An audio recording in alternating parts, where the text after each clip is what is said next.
Syndicat de Kolo, vous êtes un Congolais qui inspire aujourd'hui la diaspora congolaise. Je suis un écrivain congolais basé aux États-Unis. Je suis né et grandi à Kinshasa, passant par Paris et maintenant aux États-Unis depuis 25 ans. Alors nous avons fait le suivi de votre parcours en tant que philanthrope.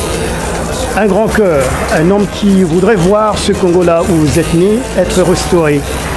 Dites-moi à votre point de vue, Kabila qui n'a pas organisé les élections de son temps alors qu'il en avait les moyens et il en avait l'opportunité. Aujourd'hui, tout Congolais de la diaspora qui part sur Kinshasa ou sur le Congo est arrêté ou poursuivi par l'ANR et toutes les petites manigances qui existent sur la place. J'en ai été victime moi-même, dont quelques amis. À votre opinion, perspective, qu'est-ce que vous voulez prêcher exactement au peuple congolais?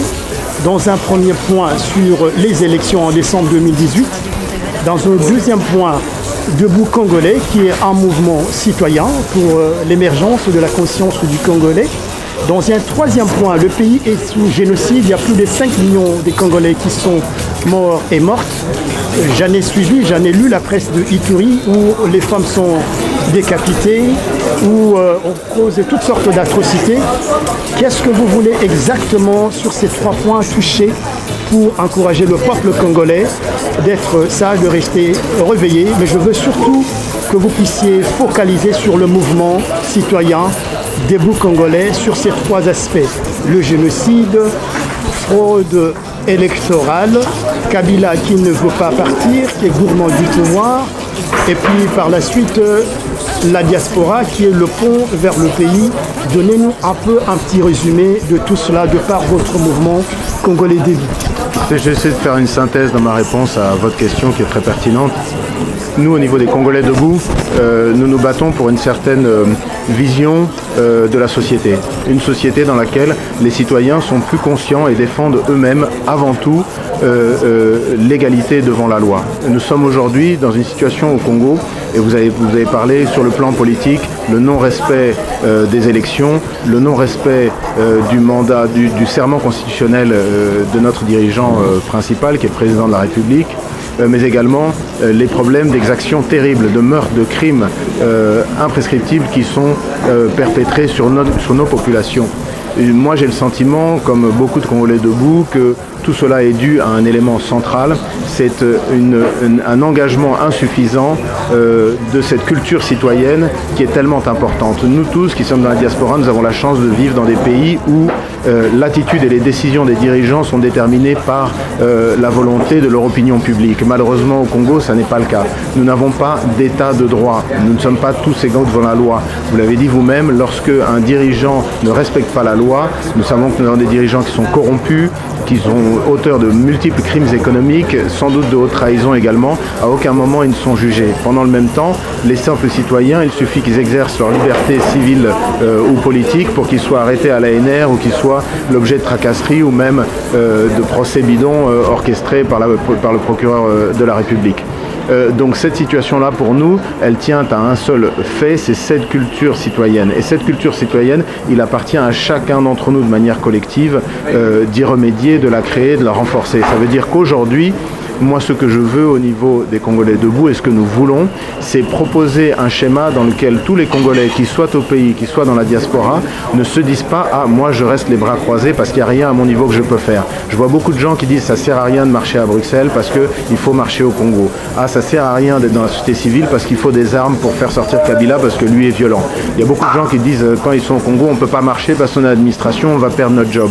On ne peut pas marcher parce que sinon on ne va pas manger demain, on ne va pas travailler ». Non, il y a un moment là où on ne peut pas toujours chercher des excuses. Chacun à son endroit doit être capable de faire quelque chose. Aujourd'hui, on marche à Bruxelles pour une raison très simple. Bruxelles est la capitale de l'Europe.